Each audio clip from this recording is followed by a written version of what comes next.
आज बिहार की बात में हम लोग बात करने वाले हैं कांग्रेस पार्टी को लेकर के। देखिए, कांग्रेस की चर्चा बिहार में करना इसलिए भी जरूरी है क्योंकि थोड़ा सा कांग्रेस का मूड स्विंग कर रहा है। और मूड स्विंग इसलिए कर रहा है क्योंकि अब कांग्रेस को ये समझ आने लगी है कि राहुल गांधी जिस प्रकार से काम कर रहे हैं उस प्रकार से काम नहीं चलता या उस प्रकार से पार्टी नहीं चलाई जाती। पार्टी कोई कॉर्पोरेट ऑफिस नहीं है, ये एक संस्था है जिसको समाज के द्वारा और समाज की समझ के हिसाब से ही चलाया जाना चाहिए।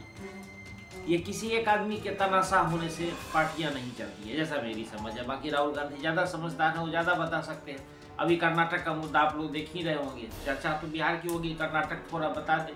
DK शिव कुमार और सिद्धारमैया के बीच में जो एग्रीमेंट था 2.5 साल का CM का, वो किस प्रकार से उसमें खटास आया और DK शिव कुमार जो है उसमें कैसे उसको जो है उनका राहुल गांधी का हिसाब किताब कर रहे हैं। मल्लिकार्जुन खड़गे भी फंसे हुए हैं और बाकी पूरी कांग्रेस पार्टी भी फंसी हुई है। खड़गे कर्नाटक से ही हैं, इससे उनकी समस्या थोड़ी बढ़ गई है। खैर, बिहार में बात करते हैं। तो बिहार में चुनाव हुआ, क्या हुआ नहीं हुआ, उससे आप लोग से बेहतर तो कोई नहीं समझ सकता है। खैर, लेकिन जिस प्रकार से कांग्रेस पार्टी की दुर्दशा हुई या बंटाधार हुआ, जो भी आप समझ लीजिए, उसके लिए कौन जिम्मेदार है, इसको तय करने के लिए दिल्ली में एक बैठक बुलाई गई और बैठक में शामिल हुए थे कृष्णा बरू थे, मल्लिकार्जुन खड़गे थे, राहुल गांधी थे, उसके बाद बाकी और भी कांग्रेस के नेता थे। तो उसमें वहाँ पे सारी समीक्षा होने की बात हुई। तो समीक्षा चली कांग्रेस की, तो उसमें पहले एक एक करके नेताओं को बुला करके बात की गई, सबसे फीडबैक लिया गया। जो राहुल गांधी का अपना अंदाज है उसमें सबको बुलाया गया, ठीक है। तो उसके बाद बात हुई कि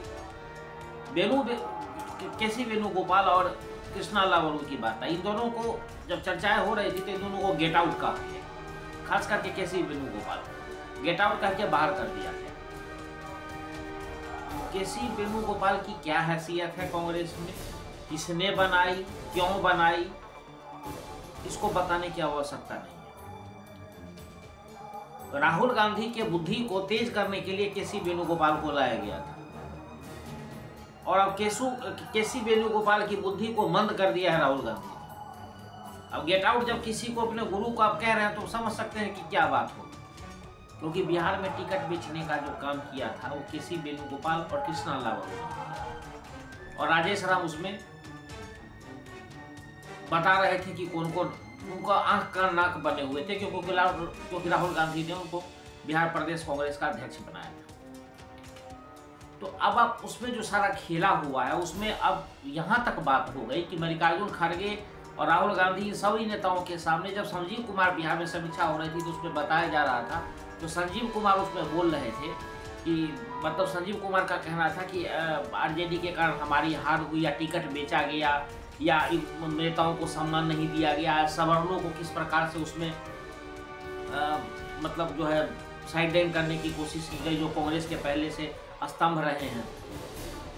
तो बिहार में एक चर्चा चली थी, इसी दरमियान बता दूं कि मुन्ना यादव मुजफ्फरपुर मीनापुर के पूर्व विधायक RJD के, इस बार तो हार गए हैं, उन्होंने कहा था कि सवर्णों को बैकफुट पर की राजनीति करनी चाहिए।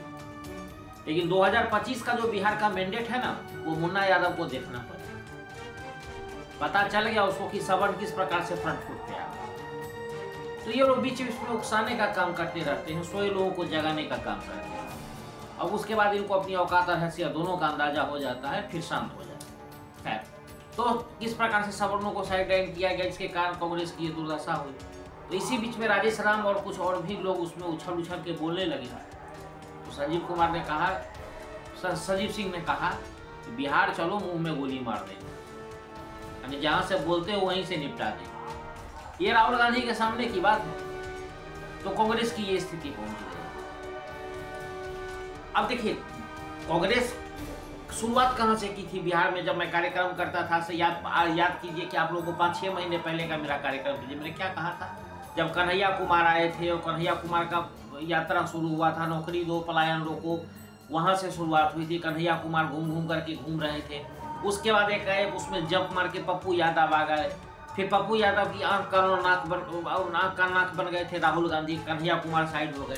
फिर किसी ने राहुल गांधी को ज्ञान दिया कि नहीं, कन्हैया कुमार को भी साथ में लेकर के आई, तो टिकट बंटवारे तक कन्हैया कुमार साथ रहे, लेकिन कन्हैया कुमार को टिकट नहीं मिली। बेगूसराय के बछवाड़ा सीट से उनकी लड़ने की बात हो रही थी, और जहां से प्रसाद गरीबदास चुनाव लड़े, अगर वहां से कन्हैया कुमार लड़ा होता तो आज रिजल्ट कुछ और था।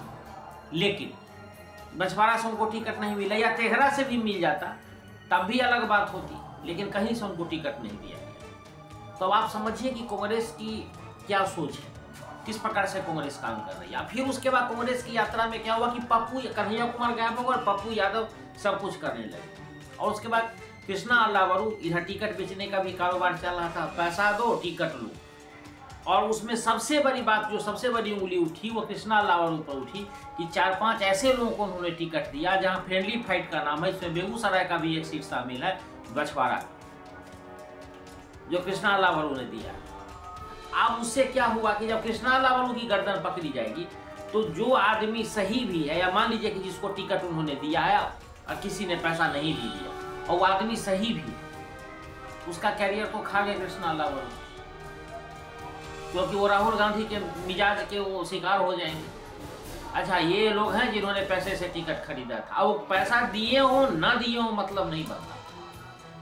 लेकिन राहुल गांधी के एक बार यहाँ वो उसमें रोबोट को समझ में आ गया कि यहाँ से हटाना है तो बस हटाना है, रोबोट उसके बाद लाने की बात नहीं जानता।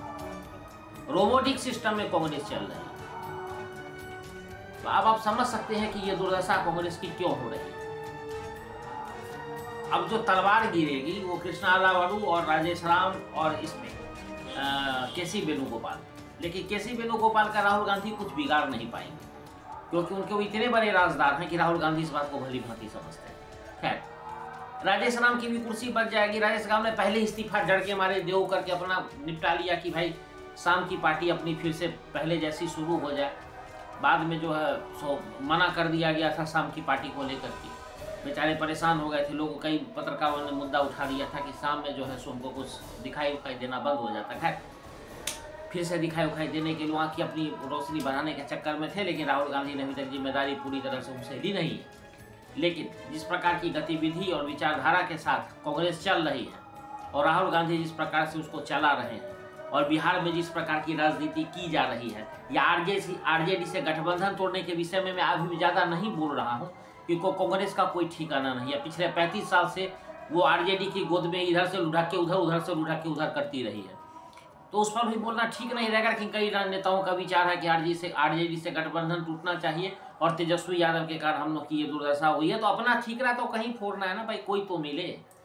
तो खैर, अब देखते हैं कि कांग्रेस ने तेजस्वी यादव को हराया, तेजस्वी यादव ने कांग्रेस को हराया। इस पर भी मंथन चल रहा है, इस पर कार्यक्रम बनाएंगे और आगे आपसे मिलेंगे। आज तक के खबरों में मतलब जो एनालिसिस है वो बिहार के चुनाव लेकर के सभी पार्टियों का आज इतना ही, और बाकी फिर इस पर आगे चर्चा होती रहेगी। नमस्कार।